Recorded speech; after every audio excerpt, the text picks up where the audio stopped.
네, 이재현의 뉴스 정면 승부 3부 민주당은 비상중 순서로 시작합니다. 자, 함께해 주실 전 청와대 정무수석을 지낸 최재성 전 더불어민주당 의원 전화 연결돼 있습니다. 최 의원님 안녕하세요. 안녕하세요. 네, 자, 속보로 전에 들으셨겠습니다마는 오늘 민주당이 반대해온 한동훈 법무부 장관 또 김현숙 여가부 장관이죠. 여가부 장관의 임명 강행됐습니다. 자, 어떻게 보세요? 우선 대통령이 1호로 제가 한 게 한덕수 총리 임명동의 문제 아닙니까? 네. 그리고 이제 오늘 또 어저께 시정연설을 통해서 협치를 강조를 해 모으시고 또 강행을 했단 말이에요. 네. 그래서 어떻게 보면 이게 좀 좋게 얘기하면은 인사를 공격적으로 하는 건데 야당 민주당 입장에서는 이거는 싸우자고 하는 거 아니냐 네. 이렇게 받아들일 수밖에 없는 과정인 네. 것 같아요. 그래서 한동훈 그러니까 여가부 장관과 법무부 장관 임명한 것을 요 시기 오늘 사안으로만 볼 게 아니고 네. 한덕수 총리를 1호 결재안을 그걸로 했단 말이에요. 예. 보통 그렇게 안 하거든요. 그래서 이런 과정들이 전국을 더 냉각을 시키고 가파르게 끌고 가는 거 아닌가 싶습니다. 전국이 지금 이제 불가피하게 냉각될 것이라고 예상하셨는데 그러면은 이제 한덕수 총리에 대한 인준안도 물 건너갔다 이렇게 봐야 되나요? 저는 민주당 입장에서는 두 가지 어려움이 있는 게 한덕수 총리 임명 동의 문제거든요. 예. 동의를 안 하자니 또 발목 잡는다. 이것도 이제 한덕수 총리 문제로만 볼 게 아니고 검수완박법 통과 과정에서 그거를 해야 되는 민주당의 당위성은 있었지만 네. 하여튼 다수당이 그것을 너무 밀어붙이는 그것도 대선 패배한 정당이 밀어붙이는 모습을 보고 여론이 그렇게 썩 많이 얹혀진 게 아니거든요. 네. 그리고 이제 한덕수 총리 인준 문제에 대해서도 그 검수완박 연장선상에서 고민이 있었을 겁니다. 민주당도. 네. 막 그냥 부결을 하자니 그런 것이 이제 신경 쓰이고 또 안 네. 하자니 역대 가장 많은 의석을 가지고 있는 민주당 야당이 가장 무기력한 이 청문회 정국에서 무기력한 대응 과정을 결과적으로 보여주는 것 아니냐. 네. 이래서 이제 갈등하던 차에 오늘 여가부 장관, 법무부 장관 임명 강행을 해놓으니까 네. 어찌 보면은 지난번에 검수완박법 국회의장 주재로 합의를 해놓고 권성동 원내대표가 합의를 해놓고 의총까지 거쳐놓고 깼잖아요. 예. 그래서 조금 검수완박에 대한 여론은 오히려 국민의힘이 더 받지 못한 그런 것이 있었듯이 이번에도 네. 오늘 두 장관 임명으로 양난의 형국에 취했던 민주당에게 오히려 한덕수 총리 인준을 부결시키는 이런 이제 빌미를 주게 된 것이 아닌가 싶습니다. 예. 한덕수 총리 인준에 대한 부결의 빌미를 주게 된 것 같다. 그렇다면은 민주당에서는 의총을 열어서 이 총리 인준안에 대한 입장을 명확히 좀 해야 될 필요가 있지 않나요? 어떻습니까? 그렇습니다. 어차피 인준 투표를 하게 되면은 그거는 당 입장을 이제 정해야 되기 때문에요. 네. 그 과정이 기다리고 있다고 봐야죠. 네. 자, 국민의힘 측에서는 이 총리 인준과 장관 임명을 연계시키려고 하는 민주당에 대해서 이제 구태 정치라고 이렇게 비판하고 있지 않습니까? 새 정부 발목 잡기로 조금 전에 최 의원께서도 그런 부분을 염려를 했는데 말이죠. 민주당으로서는 어쨌든 그 부담에서 벗어나기는 쉽지 않잖아요. 지금 또 지방선거도 있고. 근데 사실은 대통령이 묶어버린 셈이 된 거죠. 네. 한덕수 총리 후보자와 한동훈 장관 등의 문제를. 그리고 네. 지금 정호영 복지부 장관도 대통령이 그냥 시간을 끌고 있는 거 아니에요? 네. 그러니까 뭔가 이건 기술적으로 또 전술적으로 카드들을 활용을 한다는 인상을 지울 수가 없잖아요. 예. 예를 들어서 도저히 국민 여론이 안 되고 정말 정호영 후보자 같은 경우는 국민 여론이 안 되는 거 아니에요. 네. 그런데 처리를 안 하고 있단 말입니다. 네. 그러면 결국은 한동훈 문제나 그다음에 한덕수 총리 문제나 정호영 장관 문제나 전부 이 국무위원을 인선하는 과정에 전략적으로만 인사권자가 지금 카드를 활용하고 배치하고 있다. 이런 의심을 지울 수가 없는 겁니다. 네. 근데 최 의원님, 한동훈 장관뿐만 아니라 정호영 복지부 장관 지금 아직 그 유보적인 입장으로 아직 임명은 안 하고 있는데 강행은 안 하고 있는데 만약에 강행한다면 어떻게 될까요? 이렇게 되지 않겠습니까? 예를 들어서 한덕수 총리가 부결이 되면 네. 저는 이제 정호영 후보도 그냥 임명해버리겠다는 얘기하고 다름없다고 보거든요. 네. 그리고 한덕수 총리가 인준동의를 받게 되면 네. 정호영 장관 후보도 정리를 하게 되는 이런 걸로 그냥 계속 묶어놓는 것 같은 인상을 지울 수가 없어요. 그래요. 예. 예, 알겠습니다. 자, 오늘 또 추경 심사에 임할 국회 국토위 원희룡 국토부 장관 인사를 받지 않겠다고 하면서 민주당 의원들이 퇴장을 해서 파행 운영됐습니다. 역시 이것도 발목 잡기로 비춰지지 않을까, 좀 민주당 측에서도 걱정을 해야 되는 부분이 아닌가 싶은데 어떻게 보세요? 이제 원희룡 장관 같은 경우가 사실은 대선 과정에서 소위 대장동 일타 강사로 맹활약을 했잖아요. 네.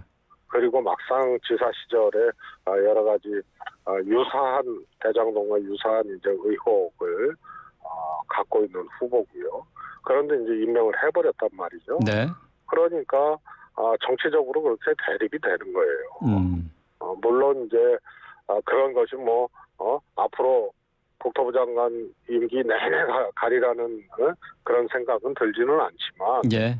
야당 입장에서도 그렇게 다 강행을 해버리면 제가 보기에는 문재인 정부 기준으로는 정말 절대 다수가 청문동에서 채택할 수 없는 분들이에요. 네. 예. 1차 내각 후보들이. 네. 그런데 그냥 다 강행을 해버리고 물론 민주당의 대응도 국민 여론과 함께 좀 잘 대응을 했으면 하는 이제 아쉬움은 있습니다만 너무 강행해버리니까 불가피하게 그렇게 자꾸 파행이 되고 안 좋은 모습을 보일 수밖에 없는 거죠. 저는 불가피했다고 봅니다. 불가피했다. 예, 알겠습니다. 자, 지금 민주당이 성비위 의혹으로 그야말로 비상 상태가 아닌가 싶습니다. 지금 이 코너 제목이 민주당은 비상 중인데요. 땅을 박차고 뛰어오르는 비상이 아니라 지금 진짜 실제 비상 상황이 아닌가 싶은데 삼선 박완주 의원이 성비위 의혹으로 제명 조치가 됐습니다. 이 보름 앞으로 다가온 6.1 지방선거에서 아무래도 영향이 있지 않을까 싶은데 특히 이제 충청 지역의 표심에 악영향이 있지 않을까요? 어떻게 보세요? 영향이 있죠. 영향이 있습니다. 그런데 통상 이런 이제 정말로 이제 당혹스러운 이런 일들이 정당에 이제 일어나게 되면 빨리 수습을 해야죠. 네. 정치적으로. 그 수습이라는 게 이런 것이 재발되지 않도록 어떻게 할 것인가를 제시를 해야 되거든요. 그래서 가령 이제 이런 이제 제보가 들어오고 특히 이제 피해 당사자의 어떤 이런 제보가 들어오고 하면 매뉴얼을 강화를 하게 되고 지금 당사자 소위 말해서 이제 성비를 저질렀다고 하는 당사자에 대한 어떤 조치만 있지 이것을 제보받고 또 이 조사하고 해야 될 윤리심판원이라든가 이런 프로세스 사항에 이것을 해태하거나 결격했을 경우 취해지는 그런 이제 조항들을 신설을 해서 이것이 강한 매뉴얼대로 그 과정에서 조사하고 또 판단해야 될 그런 사람들에게도 강한 책임을 물을 수 있는 이런 이제 조치들과 같은 것을 빨리 내놔야 되죠. 네. 지금까지는 뭐 신속하게 대처하고 있다고 평가할 수 있지 않을까요? 어떻게 보세요? 그게 이제 제명으로 한 거거든요. 네. 그러나 지금까지 이거를 끌어온 것, 또 지금까지 신속하고 제대로 처리를 못했던 과정은 소위 말해서 박안주 의원의 문제로만 보기는 어렵죠. 더 빨리 조치를 했어야 된다 그런 말씀이세요? 그렇습니다. 그래서 윤리심판원도 있고요. 네. 또 이런 이제 과정에서의 매뉴얼과 또 이제 징벌적인 이제 조항, 책임감을 강화시킬 수 있는 이런 것들을 좀 총체적으로 이번에 점검하고 제시를 해야 될 겁니다. 네. 근데 또 민주당 보좌진 협의회에서 추가 성비위 의혹이 있다고 문제 제기를 했어요. 최강욱 의원은 동료 의원에게 성희롱 발언을 했다 하는 얘기도 있는데 아직 여기에 대해서는 구체적인 움직임이 없어요. 어떻게 보십니까? 예, 그건 뭐 그런 이제 보도는 있었습니다만, 네. 또 실제로 보좌진 내에서 그 아주 강한 이제 불만들 네. 이런 문제들이 일어나고도 제대로 처리되지 않고 이런 것에 대한 강한 불만들이 있는 것은 사실인 것 같습니다. 그러나 이제 추가적으로 뭐 어떻게 될지는 좀 더 지켜봐야 될 것 같고요. 만약에 그런 일들이 일어난다 하더라도 성비위 사건이나 이런 일들이 일어나고 추가적인 폭로가 일어나도 본질은 네. 앞으로 이런 것이 민주당에서 일어나지 않기 위해서 제도적 장치나 이런 것들을 어떻게 할 것인지 이거를 조금 더 정밀하고 강하게 국민들께 내놔야 이게 수습이 될 수가 있죠. 네. 그런데 이제 민주당의 강성 지지자들 일부겠죠. 그런데 성비위 의혹에 대한 사과를 표명한 박지원 공동 비대위원장을 비판한 것은 어떻게 보시나요? 박지원 위원장에 대해서 내부 총질이다, 또 분탕질을 하고 있다 이런 비판들이 있던데요. 국민의힘이나 민주당이나 각각 정당의 지지자들의 유형도 사실은 다양하거든요. 네. 국민의힘도 훨씬 더 우익적, 보수 우익적인 사고를 갖고 행동하는 분들도 계시고, 네. 또 중도적인 분들도 계시고, 민주당도 하나의 이제 특정 정치인에 대한 이제 팬덤이 이제 부대끼는 경우들도 있고, 또 성향이 조금 다를 수도 있는데요. 전체 지지자들에게 또 절대 다수의 지지자들의 의견으로 보기는 어렵기 때문에요. 그것을 일반화시키는 것은 그 문제제기, 강성 지지자들의 문제제기 자체를 지지자 전체 혹은 다수의 일로 일반화시키기는 어려운 것 같습니다. 네, 예. 자, 지방선거 얘기를 좀 해보겠습니다. 6.1 지방선거 이제 보름 앞으로 다가왔는데요. 자, 최대 격전지 수도권을 비롯한 전국 판세 어떻게 보고 계십니까? 우리 민주당에서는 8에서 9개 광역자치단체 기준으로 그렇게 승리하는 것을 목표로 제시를 했는데요. 저는 한마디로 4-4-5입 같습니다. 4-4-5입이요? 광역자치단체 4군데 승리로 그치게 되면 그건 지방선거 패배로 죽는 거고요. 네. 그다음에 5군데 이상을 이겼을 때 좀 민주당의 입장이 살지 않겠나. 그런데 너무 과하게 이 8군데에서 9군데 광역자치단체 승리를 하겠다고 하면 과한 제시라고 봅니다. 네. 8개에서 9개 승리, 그러니까 과반 승리를 자신했던 건 이재명 후보 아니었습니까? 지금 공동 선대위원장, 상임 선대위원장인데 말이죠. 최 의원께서는 우리 코너에서 이재명 후보가 지방선거에 나올 리도 없고 나와서도 안 된다 이렇게 말씀하셨었어요. 그런데 결국 이재명 후보가 나왔습니다. 관련해서 하실 말씀 있으실까요? 지방선거 6월 1일 지방선거 끝나고 이재명 후보의 출마가 과연 당과 또 선거에 긍정적 영향을 줬는지 그렇지 않았는지는 그 끝나고 이제 입증이 되겠죠. 그 전에야 이제 각각의 생각이나 주장들을 얘기를 하는 거고요. 저는 지난번에 말씀드렸던 그런 생각과 기준에서 제 스스로는 큰 변화가 없는데요.